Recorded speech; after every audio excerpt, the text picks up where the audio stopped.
ہم دیکھتے ہیں کہ ہمارے یہاں اطراف میں کئی ایسے لوگ ہوتے ہیں جو روزہ نہیں رکھ رہے ہوتے، انہیں کام پہ جانا ہوتا ہے یا ان کی کوئی ایسی عادت ہوتی ہے کھانے وغیرہ کی، وہ نہیں چھوڑنے کی وجہ سے وہ روزہ نہیں رکھتے، تو ان کو کس انداز سے سمجھایا جائے کہ وہ روزے کی طرف مائل ہوں، روزہ رکھنے کی طرف آ جائیں؟ دیکھیں، اگر ہم ایک سروے کریں تو روزہ رکھنے والوں کی اکثریت ہے جی، مسلمانوں میں الحمدللہ روزہ رکھنے والوں کی اکثریت ہے،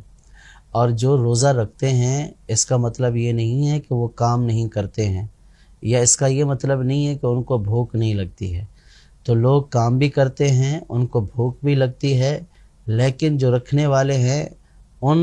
کے ذہنوں میں یہ موجود ہے، یہ اللہ پاک کا حکم ہے، اور ماہ رمضان کا روزہ فرض ہے۔ اللہ پاک نے قرآن پاک میں اس کا حکم دیا، فمن شاہد منکم الشہر فلیصمہ، کہ تم میں سے جو اس مہینے کو پائے اس پر لازم ہے کہ وہ اس مہینے کے روزے رکھے۔ رخصت اور بیماری کی صورتیں الگ ہیں۔ اگر کوئی ایسی صورت نہیں ہے، نہ بیمار ہے، نہ کوئی اور ایسا عذر ہے کہ جس کی وجہ سے روزہ چھوڑے، تو پھر محض کمانا یا نوکری پر جانا یا بھوک لگنا یہ کوئی عذر نہیں ہے۔ آپ دیکھیں کہ ماہ رمضان میں بالکل چھوٹے چھوٹے بچے جن کو کھانے کی زیادہ ضرورت ہوتی ہے، چھوٹے چھوٹے بچے 6 سال کے، 7 سال کے، 8 سال کے، حتیٰ کہ 5 سال کے بچے بھی روزے رکھ رہے ہوتے ہیں۔ تو روزہ رکھنے میں آج تک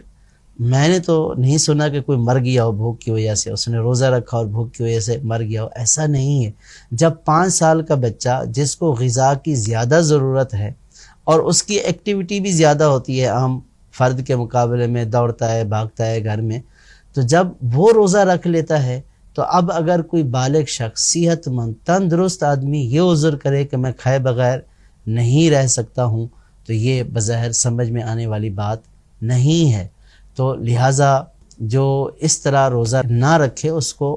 جو اس کے دوست احباب ہیں، گھر والے ہیں، اس کو نیکی کی دعوت دیں، اس برائی سے منع کریں، اس کو سمجھائیں کہ آپ رکھیں، انشاءاللہ آپ کو کچھ بھی نہیں ہوگا۔ اور اگر خدا نہ خواستہ ایسی بھوک آپ کے اوپر ہو گئی کہ جس کی وجہ سے آپ کی کنڈیشن بالکل خراب ہو گئی، تو شریعت نے یہ بھی اجازت دی ہے کہ ایسی کنڈیشن میں روزہ توڑا جا سکتا ہے، بعد میں اس کی قضا کر لے۔ اگر ایسی کوئی ایمرجنسی کی صورت آ گئی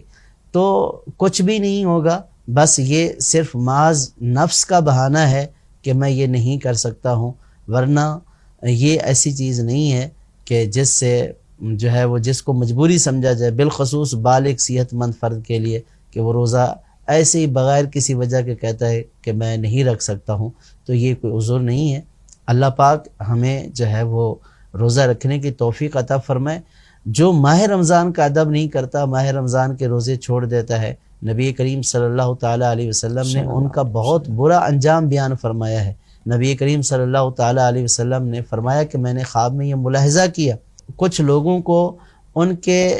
پاؤں کے جو ٹخنے ہیں ان کی ہڈیوں سے الٹا لٹکایا گیا ہے اور ان کی باچھوں کو چیرا جا رہا ہے۔ تو نبی کریم صلی اللہ تعالیٰ علیہ وسلم نے پوچھا کہ اے جبریل، یہ کون لوگ ہیں؟ تو عرض کی گئی، یا رسول اللہ صلی اللہ تعالیٰ علیہ وسلم، یہ وہ لوگ ہیں جو بغیر کسی عذر اور رخصت کے روزہ چھوڑ دیا کرتے تھے۔ تو یہ کتنی بڑی سزا ہے۔ اللہ پاک ہمیں اس بے ادبی سے محفوظ فرمائے اور روزہ رکھنے کی توفیق عطا فرمائے، اور جو ہمارے قریب لوگ جن کو ہم یہ سمجھتے ہیں کہ ہماری بات مانیں گے یا جن کو ہم نیکی کی دعوت دے سکتے ہیں، تو جو مانیں گے بات ان کو تو یہ کہنا واجب ہے، اور جو